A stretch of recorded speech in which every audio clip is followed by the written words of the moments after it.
Vamos falar agora a respeito da falta fase-fase no gerador a vazio.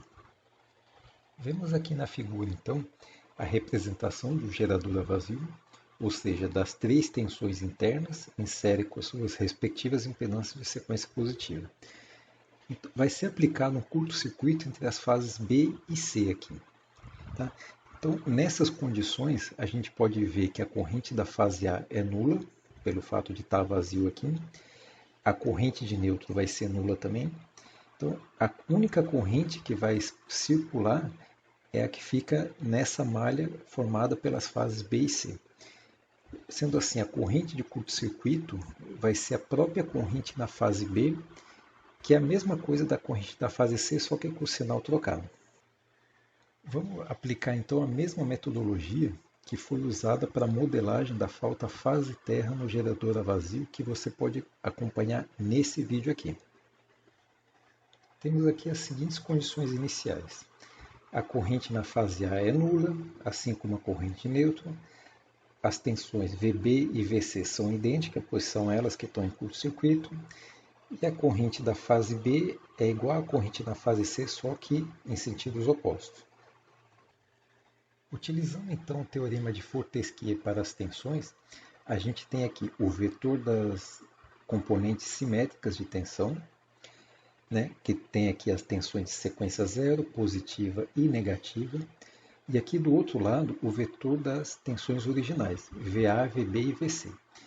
Só que aqui onde era para ser VC, a gente colocou VB porque vimos que elas são idênticas. Aí desenvolvendo a equação 3.19, chegando na equação 3.20, a gente pode concluir que a tensão de sequência positiva é igual à tensão de sequência negativa. Vamos agora aplicar o teorema de Fortescue para as correntes. Então, a mesma coisa, aqui desse lado esquerdo a gente tem as correntes, as componentes simétricas de corrente, e aqui desse outro lado direito, as correntes do sistema original. Então, aqui onde era para ser a corrente na fase A ficou zero. IB a gente viu que é a mesma coisa que menos IC. Então, por isso que ficou dessa forma aqui. Agora, desenvolvendo a equação 3.21, a gente conclui duas coisas. Primeiramente, que a corrente de sequência zero é nula. Certo? Isso aí a gente já poderia ter até um indicativo porque a corrente de neutro é zero. A gente sabe que a corrente de sequência zero é um terço da corrente de neutro, então já poderia ter deduzido ali, mas aqui pelo teorema de Fortescue está mostrando isso para a gente. E a outra conclusão importante é que as correntes de sequência positiva e negativa são iguais, porém em sentidos opostos. De posse então dos valores das componentes simétricas de corrente, a gente pode lançar tudo isso na equação 3.24, que representa as tensões terminais do gerador, da respectiva componente simétrica. Então aqui a gente já sabe que o VA0 é nulo, a corrente de sequência zero é nula também, e a corrente de sequência negativa IA2 é menos IA1. Certo? Então a gente joga nessa equação matricial. Lembrando que só a sequência positiva tem sequência de tensão interna no gerador. Certo? Aí o que a gente vai fazer agora? Vamos multiplicar a equação 3.24 por essa matriz linha, 1, 1 e menos 1, simplesmente para desfazer a notação matricial, obtendo assim a equação 3.25. Certo? Aí nessa equação 3.25 a gente tem IA1 aqui, a gente pode botar ele em evidência e isolar. E aí ficamos com a equação 3.26, que está mostrando o quê? Que a corrente de sequência positiva é dada pela tensão interna do gerador, certo? Dividido pela soma das impedâncias. Sendo assim, a equação 3.26, olhando para ela, nos remete a um circuito série de duas impedâncias, tal como é mostrado nessa figura.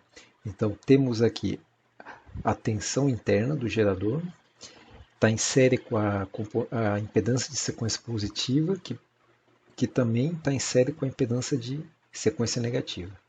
Então, vimos aqui que as correntes IA1 e IA2 são as mesmas, porém de sinais opostos. Então elas estão representadas aqui. Tá? Então aqui temos a medição, se a gente colocar um voltímetro nesse ponto aqui, da barra de referência para esse ponto mais embaixo aqui, temos a tensão de sequência positiva, que é igual à tensão de sequência negativa, tal como foi vista no desenvolvimento, como foi visto aqui na equação 3.20. Então, da mesma forma que na falta fase-terra, vimos que as três impedâncias estão associadas em série, para a falta fase-fase, as impedâncias de sequência positiva e negativa também são. Certo? Vamos lembrar que esse diagrama que a gente está vendo aqui embaixo, né, fisicamente ele não existe, então, mas ele representa como que é desenvolvida a componente de sequência positiva e negativa. Né? Então, a componente de sequência zero nem está presente aqui porque ela não existe. Então, ao invés de você decorar todo o desenvolvimento matemático que a gente viu agora há pouco, então, se você tem em mente essa figura aqui, mostrando o sentido das correntes, o sentido dessas tensões aqui, que são as mesmas, então você consegue memorizar a falta de sequência, a falta fase-fase, perdão. Certo? Então basta lembrar que as impedâncias de sequência positiva e negativa estão em série e as correntes estão dispostas como está descrito aqui. Certo? Então elas são as mesmas, porém de sentidos opostos. Então, a outra coisa que você não pode esquecer é que a falta é aplicada entre as fases B e C. Então, se você quiser achar a corrente de curto-circuito, a corrente que circula durante a falta, vai ser a corrente IB, que é a mesma coisa que menos a corrente IC. Certo? Então, essas coisas que você tem que lembrar, que as impedâncias sequência positiva e negativa estão em série, e dessa figura aqui mostrando o gerador a vazio, como que se dá esse curto-circuito, né, e que a corrente de falta é a corrente da fase B. No próximo vídeo a gente vai fazer um exercício de aplicação da falta fase-fase.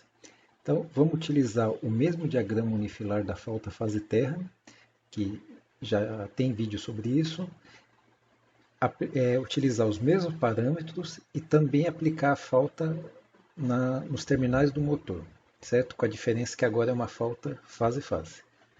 Então aguardem que no próximo vídeo a gente tem a solução desse exercício. Muito obrigado.